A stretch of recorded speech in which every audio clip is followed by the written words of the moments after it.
All right, well, welcome all. Thanks for joining uh, mine and Ross's Netroots presentation. It's on how to stop your ad from getting rejected, and essentially just doing a deep dive into political ad certification and that whole process. All right, on to introductions. I always feel like it's nice to get to know the person you're hearing from. So I am Zuha Khan. I'm a senior media planner at Trilogy Interactive. My pronouns are she and they. And before I hand it over to Ross, just wanted to say that Trilogy Interactive is a digital agency, and we work with political candidates, unions, as well as nonprofits. And over to Ross. I am Ross Nelson. I'm Senior Director of Media Buying, here just to provide assistance to Zuha and kind of answer any questions that might come our way. Cool.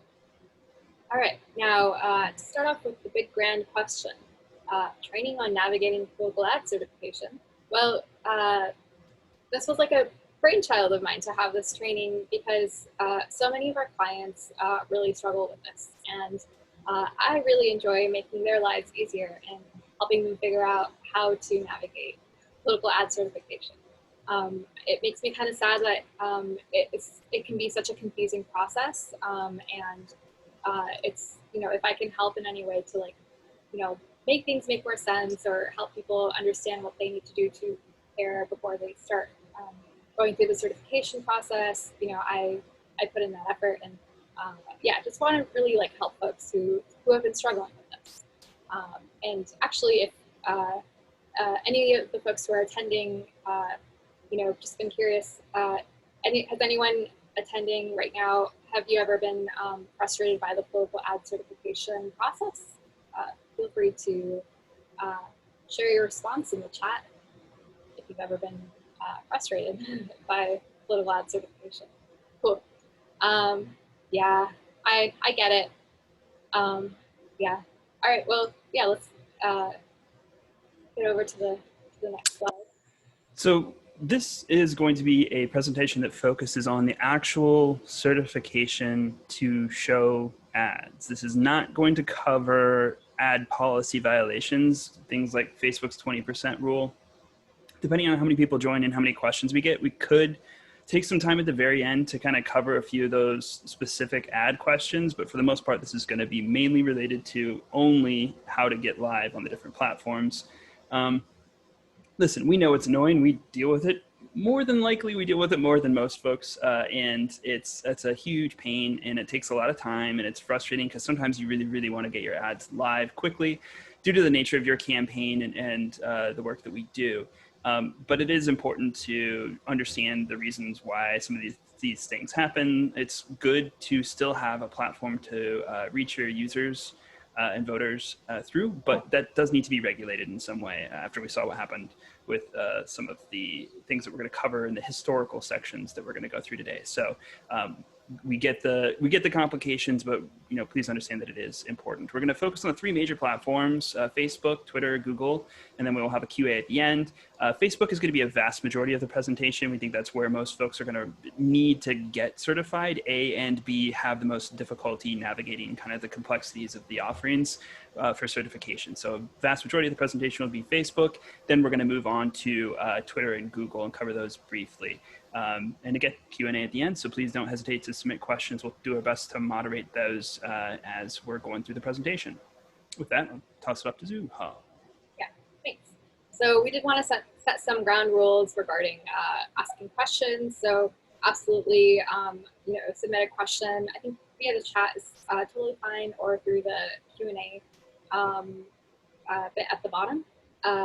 Yeah, and both myself and Ross will be monitoring questions during the presentation. We will bring them up, as for discussion. And there will also be time at the end for questions too. And I already see people asking or bringing up scenarios that they've experienced with political ad certification in the chat. And I think that's something that maybe we get to those specifically near the end, or maybe we'll answer some of those questions as we go through the training. I think that's also a possibility. Yeah, I think kind of the way I'm going to tackle it is if it runs the risk of derailing kind of where we're at in terms of our train of thought, we might push some of those to the end. So that 20% rule question that just came up, I will go ahead and answer that at the end, just so we can kind of streamline the portion of the conversation that's related to the platform certifications. So if we don't answer it during the session, we will get to it at the end. Yeah, absolutely. Fantastic. All right, well, yeah, we're going to start off with Facebook. I think, the vast majority of organizations do a lot of their advertising via Facebook. I think it's one of the most accessible platforms, even if it can be really frustrating as a platform to use and also a little controversial. But, I think, sometimes folks don't have a choice in using other platforms just because the results from Facebook are, the most cost effective or efficient. Let's get to the first slide. Okay, so we want to give a little deep dive into political verification on Facebook. So a bit of history for folks. Political ad verification on Facebook basically began April of 2018. It was a response to a lot of the misinformation and manipulation and election interference that occurred in the 2016 election. I think a lot of us are maybe still a little tender there. This is like Facebook's, so in 2018, that was like Facebook's first effort in trying to regulate, you could say, political ads on its platform. And the disclaimer process at that point was, in retrospect, pretty simple to where we are at right now. Back in 2018, they had us do just like a self certification, like confirm that, I am who I am Zuha Khan, I live in California. Like they wanted to make sure that I don't live in Russia or another country. And it was really easy to put like who paid for the disclaimer. But in 2019, there was a big update with their disclaimer procedure, and that came because still, even with the process implemented in 2018, there was a lot of, people not being clear or direct on who the ads were paid for by still. And so in an effort to curb that, they made things a little stricter, you could say, in the certification process. And I'll be going into details and whatnot about that. In 2020, they did a minor update that just made things a little bit easier. They stopped making it a requirement to have a business manager to, like, if you're a nonprofit or like a tax-based organization, you don't need to create a business manager to create a disclaimer. So that one was minor, but that 2019 update is really where a lot of changes happened. And, I shared a New York Times article here about fake groups on Facebook creating, real protests, just like really trying to create animosity within the country prior to the election. And the Internet Research Agency was linked to the Russian government and definitely played a big role in spreading misinformation. And lastly, the last question on this particular slide is, do I really need to do this political certification? I would say yes. You need to have this certification if you're running ads regarding social issues, elections, anything related to politics. And it's like kind of crazy how broad the topics are here. So for example, I was trying to run ads for a client of mine that is an animal organization, and they support animals, and they wanted to do a campaign on Facebook to raise money for animals affected in the California wildfires. So, great cause. To me, not political at all, but Facebook considered it to be, still like a social issue of sorts. And I had to go through the process of getting a disclaimer in order to run those fundraising ads. So I'd say if you're not retail, or if you're doing anything regarding advocacy work, even if it's not directly election related, you should really get the certification. All right, and I'm going to talk about some prep work to do before you officially go into Facebook certification, like the official process. So the first part here is doing Facebook self-certification. Yes, it does feel a little invasive, but there is no way around it. You cannot run, any ads around advocacy or social issues or politics if you do not do this. So what you have to do is go to facebook.com/ID, and you can see like this picture here is like what it looks like when your identity has been confirmed. This process is literally just doing that, making sure that you are who you say you are, and that you are, not someone that lives outside of the country. And so to do that, you one, get a two-factor authentication on your account, your Facebook account. You'll also have to submit a personal ID. I think I sent them my driver's license, and then they do verify your location by sending a letter to your home address, so the snail mail letter, and in that letter is a code, and then you go back to facebook.com/ID once you get your letter, and you submit the code that is in your snail mail letter, and that is how they confirm your location. I've also heard that there have been some updates where they also ask you questions about where you've lived in the past, so just like confirm your past address, and Facebook goes through a business contact or something or vendor to confirm these things about you. So yeah, they've really made that part a much more serious process. And so you have to do that process. I would say it takes about a week and a half to 2 weeks. The letter comes in about a weekish. Sometimes it can take a little longer. So do that as soon as possible. Next, some process prep. So do note that when you're like, okay, I'm going to be applying for, or like my organization, it needs a disclaimer. The disclaimer must be created by someone with longevity at your organization. Don't push it off to an intern.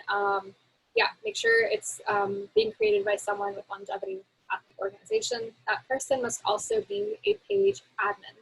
I will say on the longevity bit that there is a way to share a disclaimer with someone else who is a page admin on your Facebook page, but I'm not going to get into that process at this time.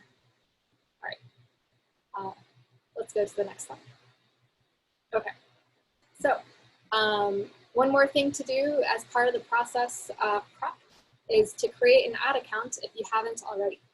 This is really easy to do. You just go to business.facebook.com and follow the steps in my lovely little image here. Had fun putting in these circles and arrows. So you start off at that business settings, which you get there by going to business.facebook.com. You click into ad accounts, and then you hit that blue add button, and then you go with the third option, which is create a new ad account.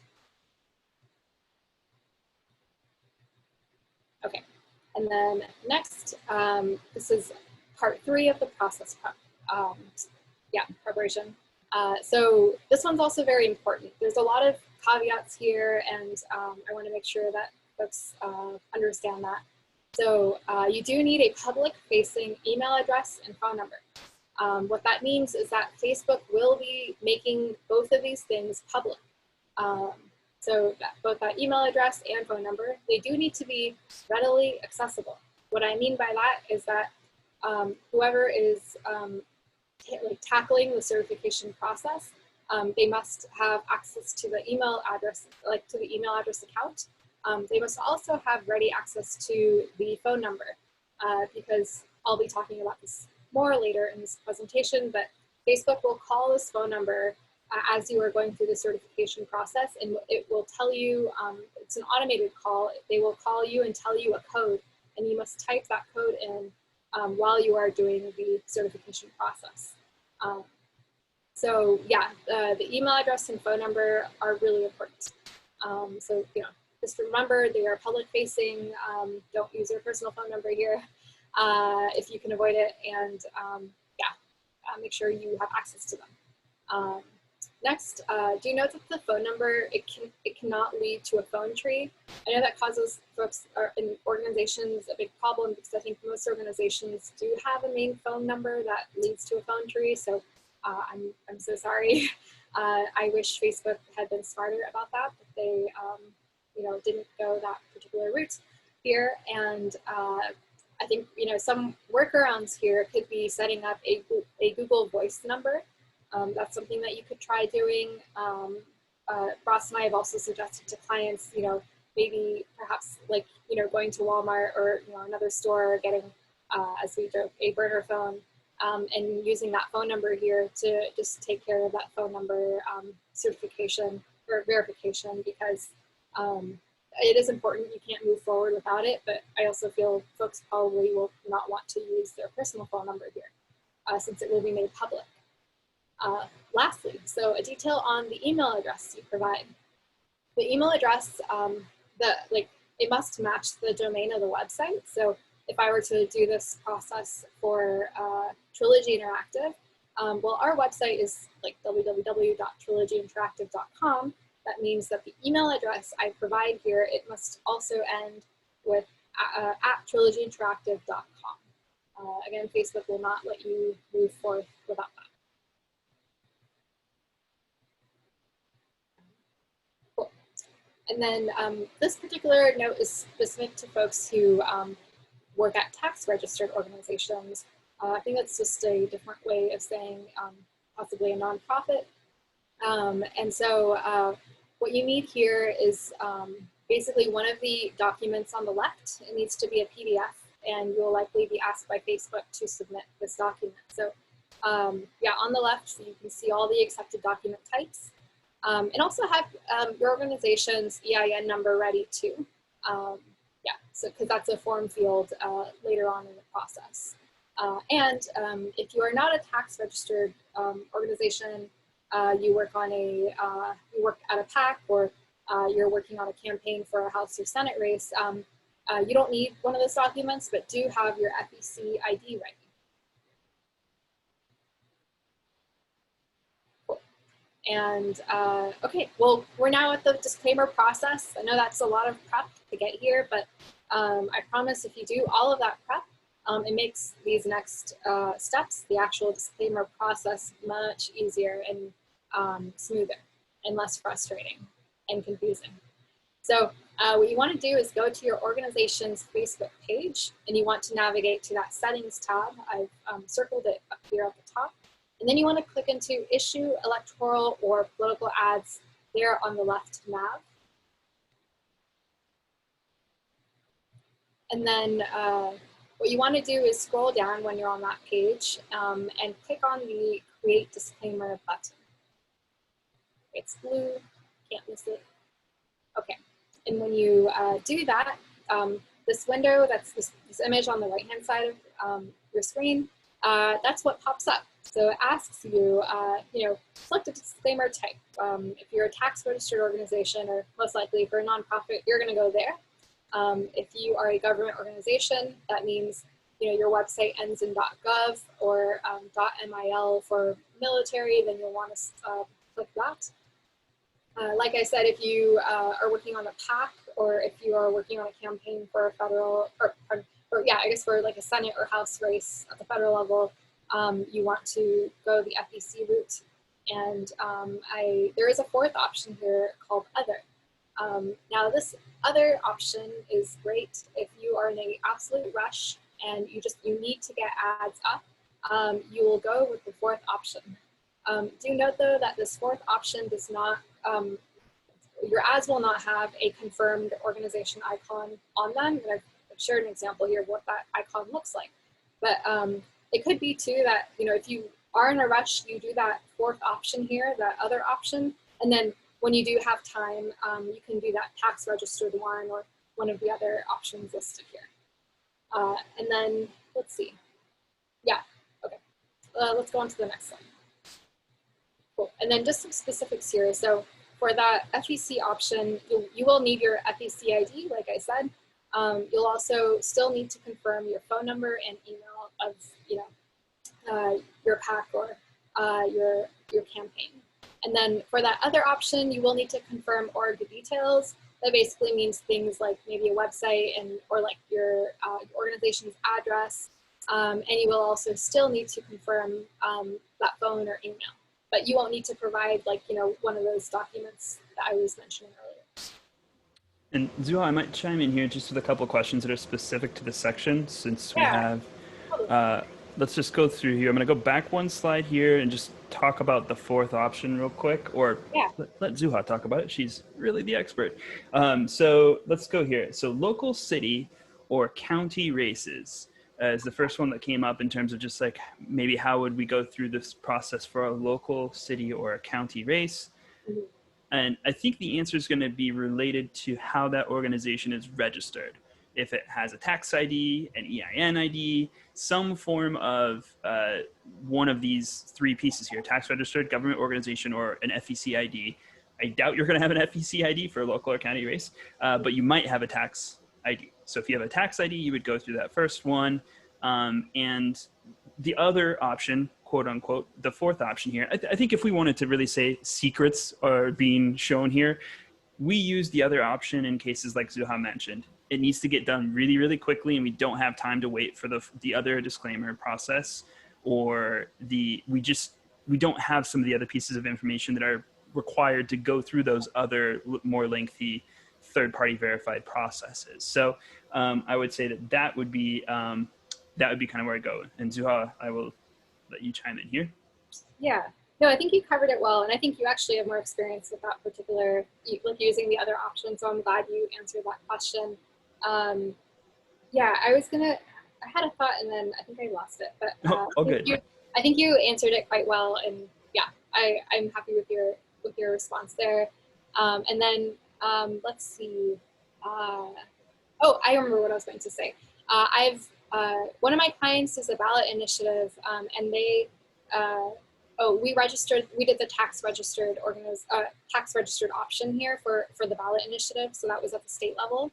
Um, yeah, and then let's see some of these other questions.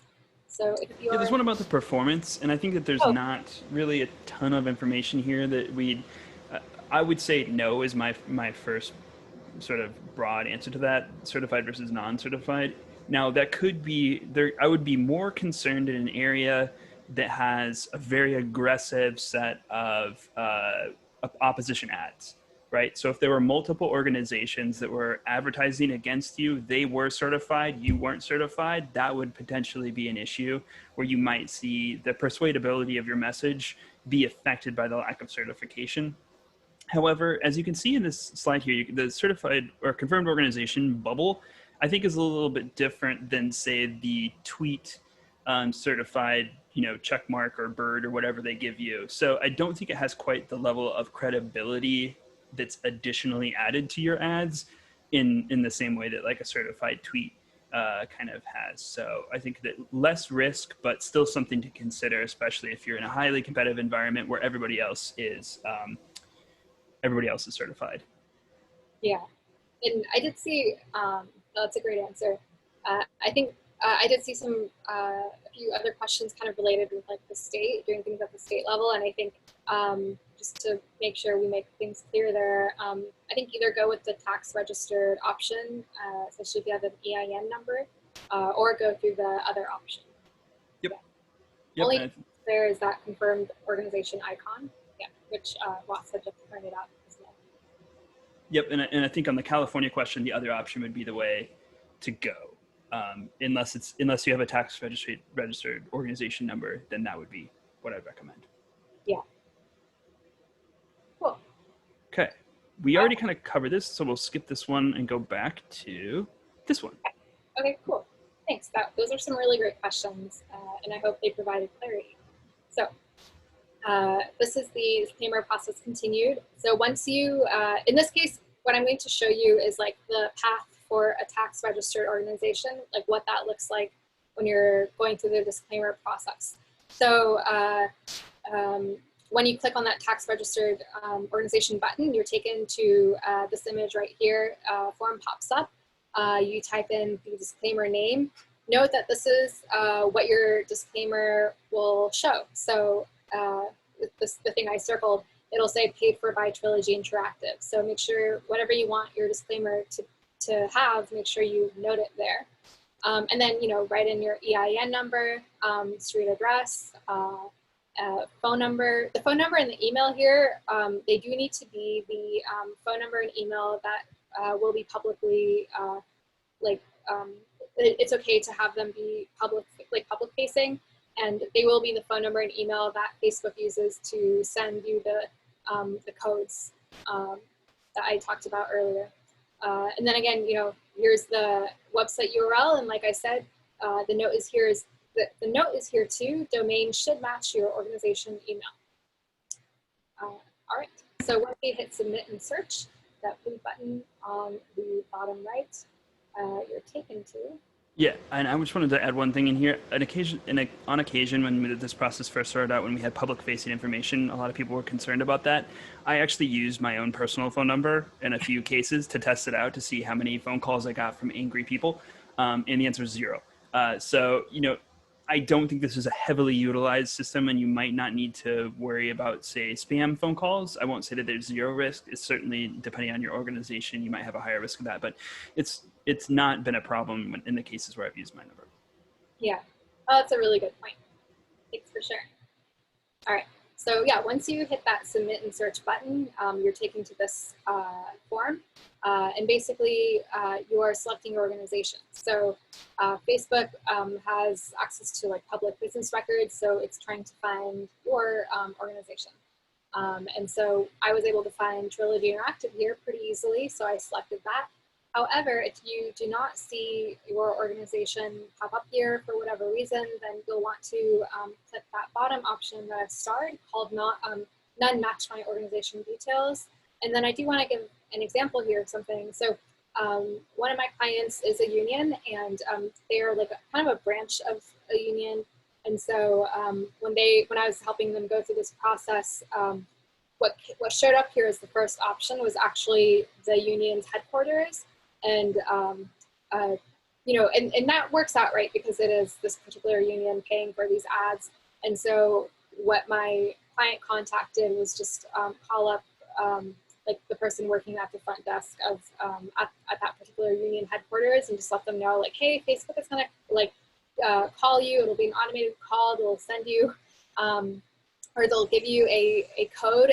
Just call me when you have that code, and let me know what it is, and I'll complete the Facebook certification process. So, my branch of the union can run ads, and it was pretty seamless, and that ended up working out for them.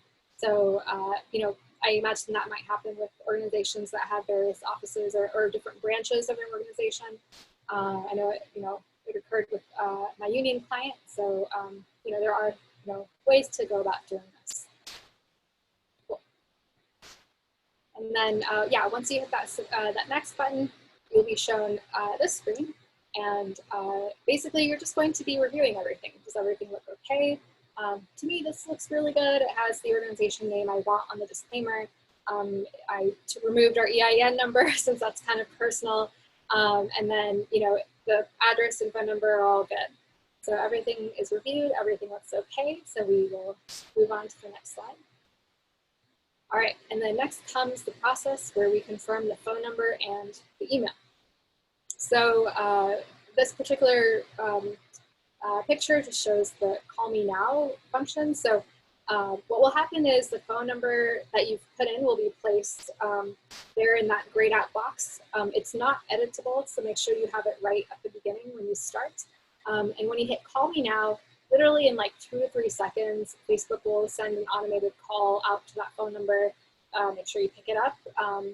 And basically after you hit call me now, another button will appear that will say like enter code. And so, I would write down the code from the phone call, and then I would, type it in and hit submit. And once that's been confirmed, you do the same exact thing to the email. So instead of this phone number, you'll see confirm email address. And the email address will show, there'll be a button that says email now.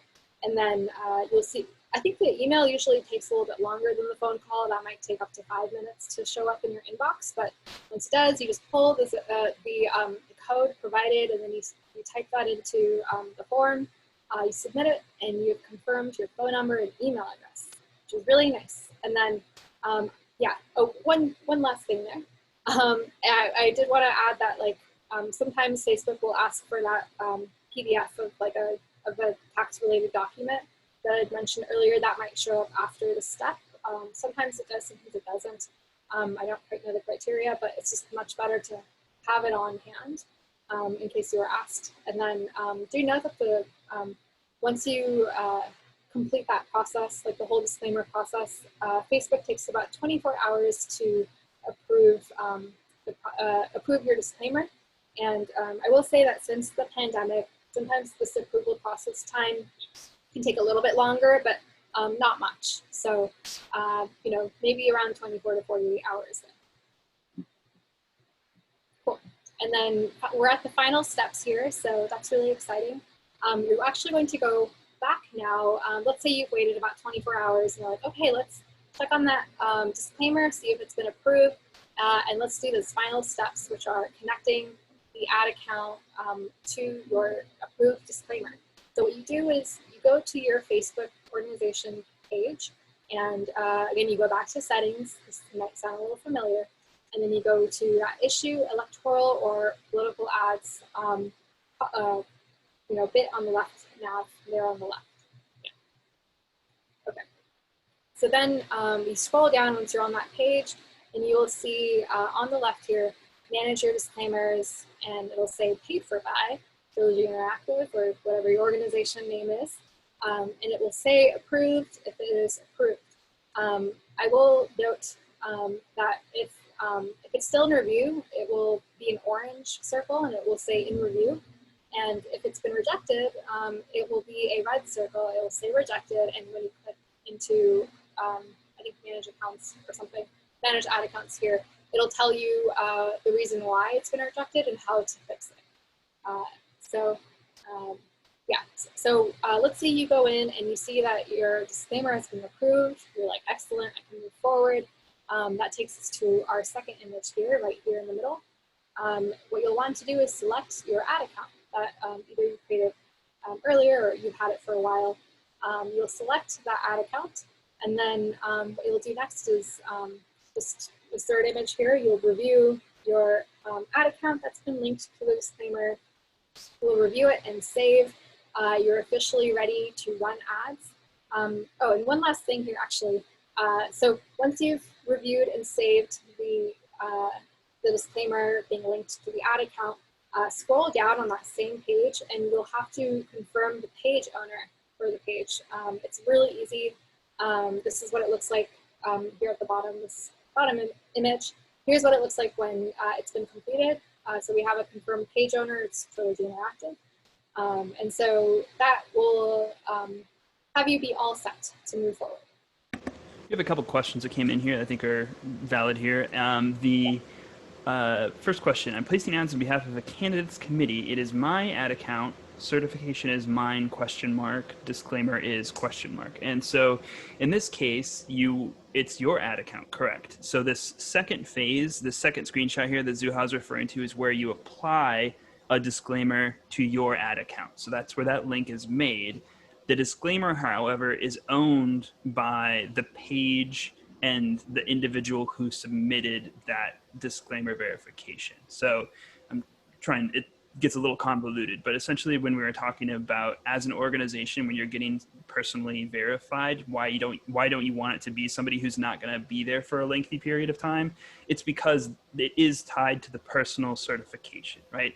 So your disclaimer is a personal connection, right? So if I write in the disclaimer for Trilogy and I leave, then that disclaimer no longer is usable by other individuals. So that's where the disclaimer lives. So it would be the organization certification, your ad account, and the link is done on this screen. Second question, can you edit your disclaimer after the approval process is complete? And the answer is no, not at all. Not a period, not a comma, not a space, nothing. So that will send you all the way back to the beginning of the approval process when it comes to submitting a new disclaimer. You don't have to do the personal certification again, but you will have to go through this screen of getting your original disclaimer approved, attaching it to the ad account, and then certifying it to run ads. Yeah, and I mean, I will say if you do have to edit your disclaimer for whatever reason, if you've done it already and you have all those documents, you have, your the phone number and the email address are readily accessible. It shouldn't take too much time to, create another disclaimer. And, then it takes, 24 to 48 hours to get approved, and, you can be back up, in 2 to 3 days. So. Okay. Question I was anticipating. I've had disclaimers rejected without explanation. What are some of the common reasons? So I think the most common reason we're going to see disclaimers getting rejected across any platform, this includes Twitter and Google, which we're going to touch on briefly after this, is any variance between the third-party verified information that they're looking at and your disclaimer naming conventions. So for instance, we have a lot of organizations that have comma Inc. at the end, or some other definition inside their government registered name, and you need to follow that name as closely as possible. This is especially true on Google. If you vary at all from the documentation you provide, the EIN or the FEC documentation, you will not get approved. And that can be something, like I said, as small as comma Inc. at the end, or just additional words. If you had a "the" at the beginning of your organization name and you didn't put that in your disclaimer recommendation, then you're not going to get certified. That's the most common reason that a disclaimer might get taken down. A second one might be that you have page issues with the information you've provided on the page. So you're saying that this organization is one thing, but your disclaimer is related to another. Dark money is tossed around a lot, but Facebook is pretty careful now about not allowing somebody to say, I am officially the yes on 97 ballot committee when I'm not actually that committee. And if you are yes on 97 as a page and your disclaimer is related to something completely different, paid for by GoAmerica.great, whatever it might be, like if there's enough variance between the page and the disclaimer, they could reject you for that as well. So it's generally about the illusion that you are not being transparent. That's what's going to get you kicked out of the system most often. Yeah. Hopefully that answers. Yeah, and just to add on to Ross, that was a great answer, and I think a very detailed one too. Something to do as well, related to Ross's example of yes on 97, and it being the ads technically being funded via whatever organization, parent organization or something.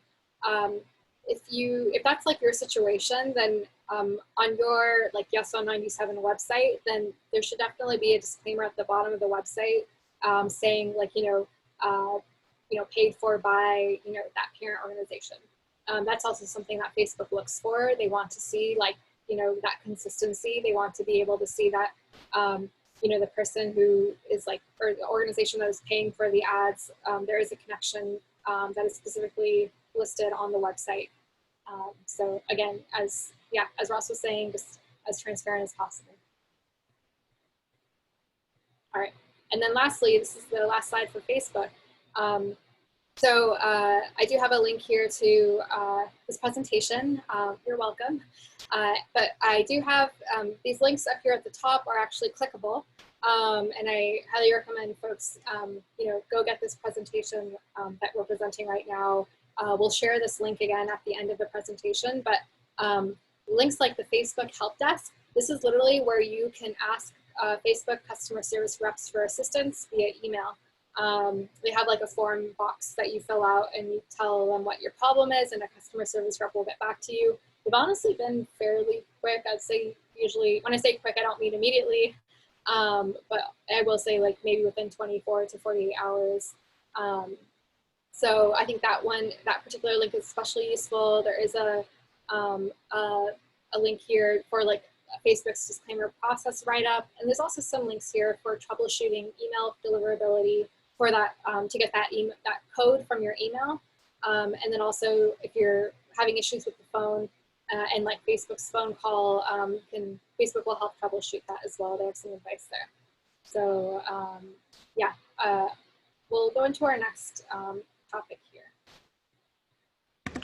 All right, so in the interest of time, I'm going to burn through Twitter. I don't think it's going to be as applicable to other people. and Google might be. So I'm just going to quickly say, you know, Google, Twitter actually put a stop to all political advertising and then pulled back just a touch, and I mean the smallest of touches. So unless you are an organization that can claim to be completely 100% nonpartisan, and you have nonpartisan goals. So that's a very, very narrow window.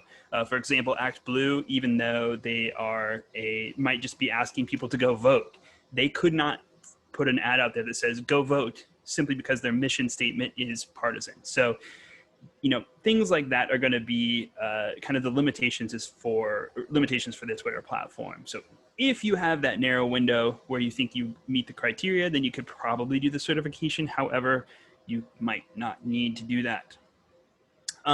Here's the quick version. Cause-based advertising is allowed as long as it does not appeal for votes, solicit financial support, drive political, judicial, legislative, or regulatory outcomes, or advocate for or against any of the mentioned types of political content.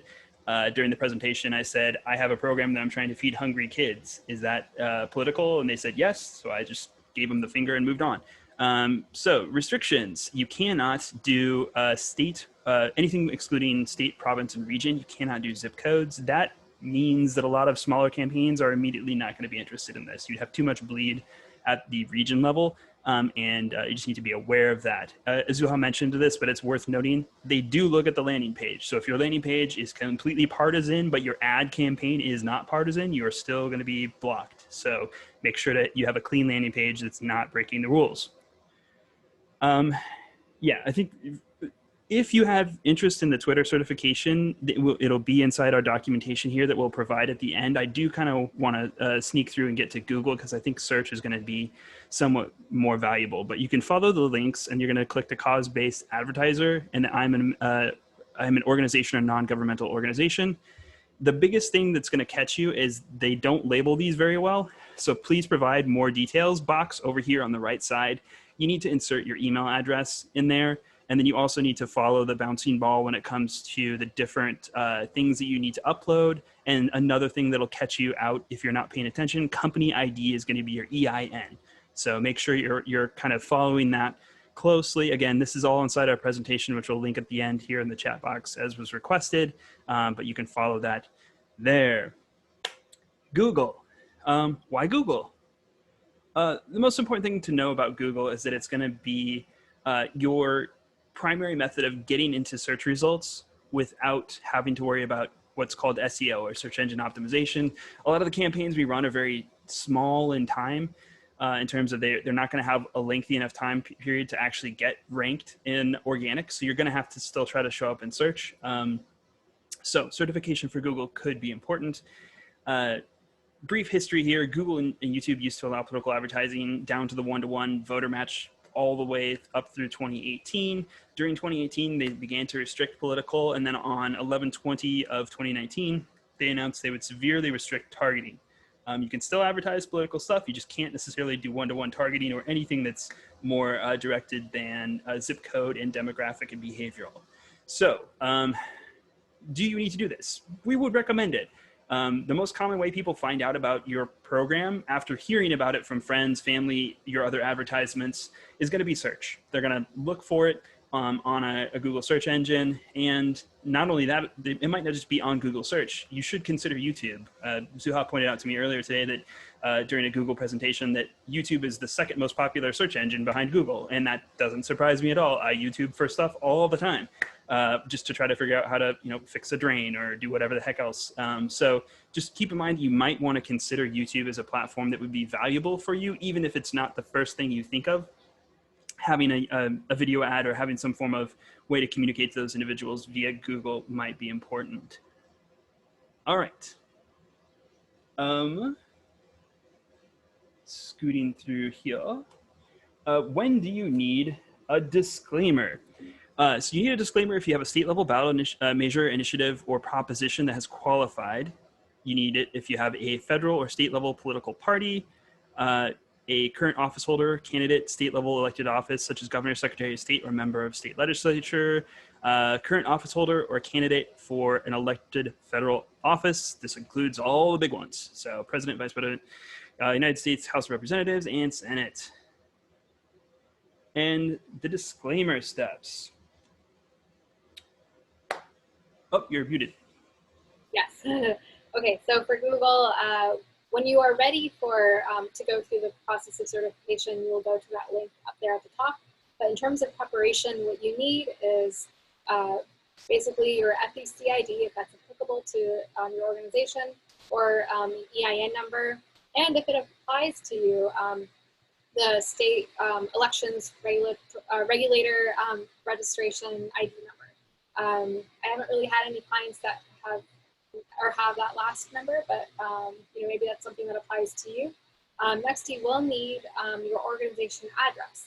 Now, this address must match like the address on like your tax form that notes like your EIN or like your FEC, your FEC information, and then for your organization email address. So this could either be the email address of your organization, but if you are filing with like your FEC ID, then this email address must match your organization's FEC electronic filing. Whatever email address is used there, it has to be the same one. And lastly, like with Facebook, you will have to provide a picture of a government ID. Okay. Oh, and one more thing too is that the process for Google, the certification process takes 3 to 5 days. If folks were wondering about that. Yeah, we might have to burn through here just to see if there's any other questions because we're kind of running out of time a little bit. So just note that there are some additional state level restrictions here, and you can find out more details in the link that will be provided in the document. Yeah. And I will go ahead and sneak it through to this. We know that it is not fun. It is annoying. Trust us, we do it quite often. But it's important, and for transparency's sake, it probably makes the whole system a little bit better and protects us from some of the outside influences that played wreaked havoc on the additional information that's presented to individuals from organizations that are not certified. Okay, we have a couple other questions that came through. Here's our contact information. Please don't hesitate to reach out if you have additional things that pop up. And I will go ahead and get this link posted into chat. Oh, I noted it in there. Okay, somebody asked us to post it into chat, so I'm just going to do that. If I can, if I'm smart enough. I might not be. We'll try. Okay. Great, I'll get it for you. Okay, cool, great. If you can just, yeah, there we go. Perfect. All right, a couple other questions came in here. Please don't hesitate to use the questions, and we will go ahead and jump through them. If you are on a Facebook page, not just looking at an ad, sometimes pages say who owns it. Do they go through the similar personal certification or disclaimer process for the page? They have a page owner note. Yes, I'm going to say for a majority of cases, I can't think of one off the top of my head where you could get around a page owner being certified. Certification can be done through 2 ways, I believe, and that's your business manager. So the thing that we've been operating out of this whole time inside the Facebook portion of the presentation is a business manager. It is owned by an individual or an organization. So for Trilogy, it's owned by the agency Trilogy. If Trilogy creates a page for Trilogy Interactive, it's listed as Trilogy as the owner via the business manager. If you have a candidate, that candidate could be personally certified as being registered as the person, and they could be registered as the page owner in those cases. So yes is the answer to that, but it's not, I don't think it goes to the level of them having to be personally verified for political advertisements. That's not the best of answers, but there's still some level of certification verification that you have to be the person that you say you are.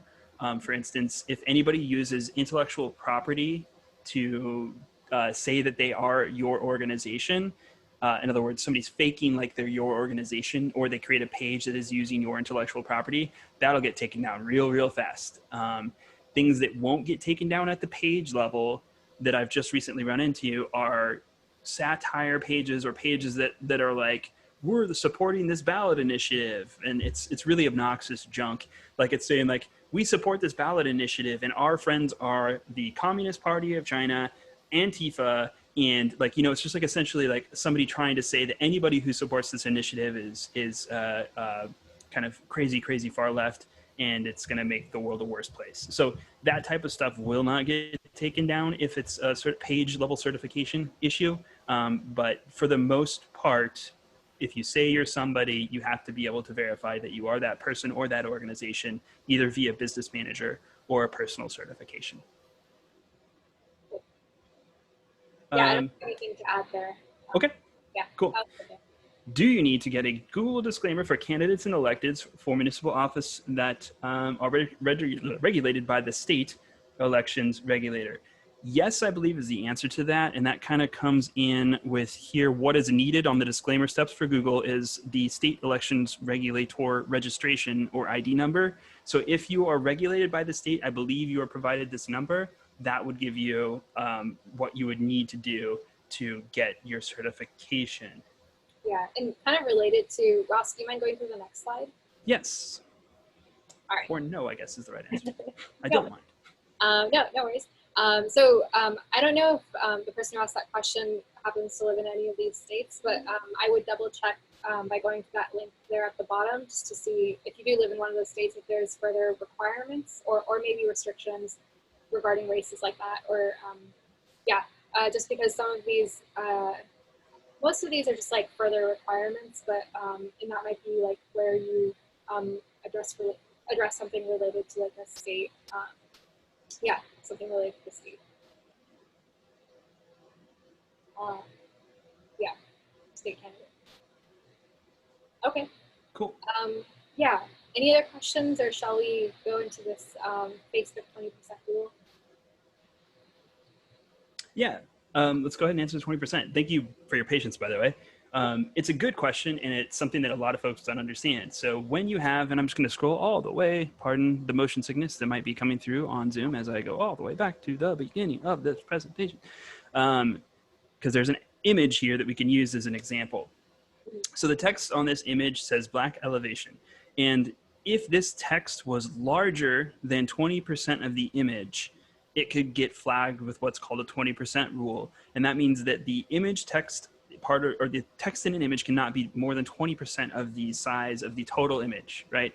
And they have fancy systems that determine this. One of them is called a text overlay tool. If you go to Google and search for Facebook text overlay tool, you will be able to upload any image and see if it's 20% or more. The most common reason for an ad for an image getting, image for an ad getting disapproved, and your entire ad will get disapproved, is the text on the image is more than 20%.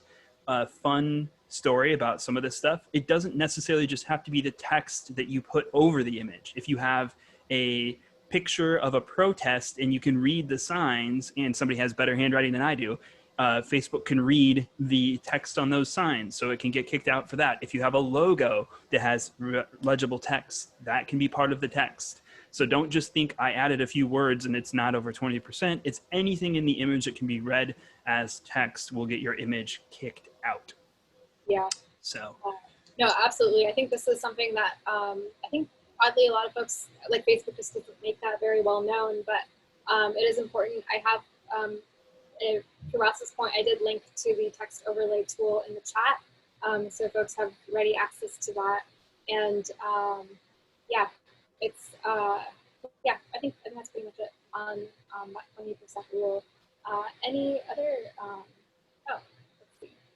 Comment here. Oh yeah, I can imagine Yes. the Women's March. Yeah, because of all the signs and the legible text on those signs, it is a little frustrating. I think something that might work. I think one of our designers who's done this before is just like if you can like kind of dim the background or blur the text in any way, then that might help out. But yeah, it is a little annoying because I feel like this images or ads are ad images that you often want to use for like a Facebook ad, and then you can't do that. I will say that I've had clients that wanted to boost an infographic.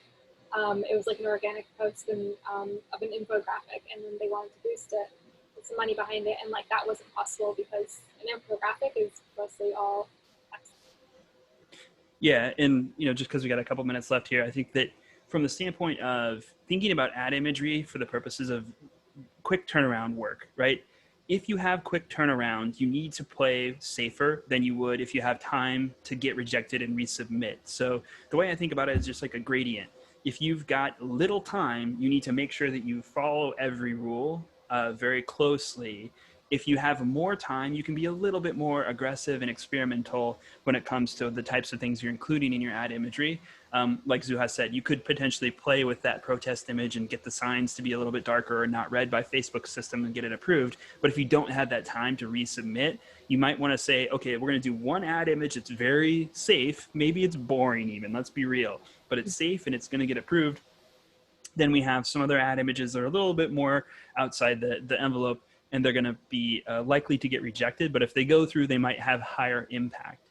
So that's one recommendation I can make, is just don't put all your eggs in one basket, and certainly don't put all your eggs on one image if you have any risk of getting disapproved and your turnaround time is very fast. Mm-hmm. Yeah, and I feel like it often is, especially, you know, if you're working in elections or politics or social issues. So yeah, no, that's a really great strategy. Yeah, it came from years of screaming at people at like 8 p.m. when they're like, why are my ads live? And like, you didn't give me an image. So yes, yeah. It's from the fruit of our frustrations for sure. Yeah. Thanks everybody for attending. I know this is not exactly the most inspiring topic in the world when we have a lot of other things going on. However, I do think that if more people can get through this process and kind of learn from the frustrations we've experienced, that it'll make the whole thing a little bit better. We got one question coming in here. Yeah, we have 2 minutes. I think maybe we can try to. Is the ad approved by Facebook before it's officially posted on the platform? A lot of times ads get taken out afterwards. Yep. Yes. Okay. So this is kind of interesting. So there's multiple phases of ad approval. Yeah. Yes, for text overlay. Yes, for political verification happens before the ad ever goes live. However, ad policy can be triggered by multiple things. They have a manual review process. So they have a group of individuals who look through political advertisements to make sure they're not breaking the rules. However lax those rules might be for the right. But they also have some reporting. If your ad gets continually reported for something like, say, graphic violence or something that appears to be against ad policy, then that can trigger a review and get your ad taken down. False information is very vague right now in terms of what they consider false and not false. And so you can kind of know that there's a little gray area there. But manual review does happen after an ad goes live. That's mainly for policy. Technical review and political verification happen before an ad ever goes live. Yeah. I will also just add that, like, if you have a button on your ad, like a square that says something like sign up, if you have an arrow, like literally just like an arrow next to the word sign up in that button, that square, sometimes Facebook will reject that it's like non-functional, there's a word for it, but like it's a non-functionality basically. You're implying that the user can click something in the image that's not a button, that's not clickable. Yeah. Yeah. So, yeah. Faux functionality. Yeah, that's a great word. Well, we have, I think, a minute left, which means we'll be kicked out soon. But thank you all so much for coming to our presentation, our training. I hope this was really helpful to everyone. And like, while this process is a little frustrating or can be confusing, I hope you all learned something from it, and I hope it made folks' lives easier around this particular subject that is so important. Yeah, hopefully we decrease the stress level of the world by a small amount. Then we've done our job. Yeah. Oh, yeah. No, thank you all so much. I think we will hop off now. Yeah. Cheers, everyone. Absolutely, Barbara. All right. Bye.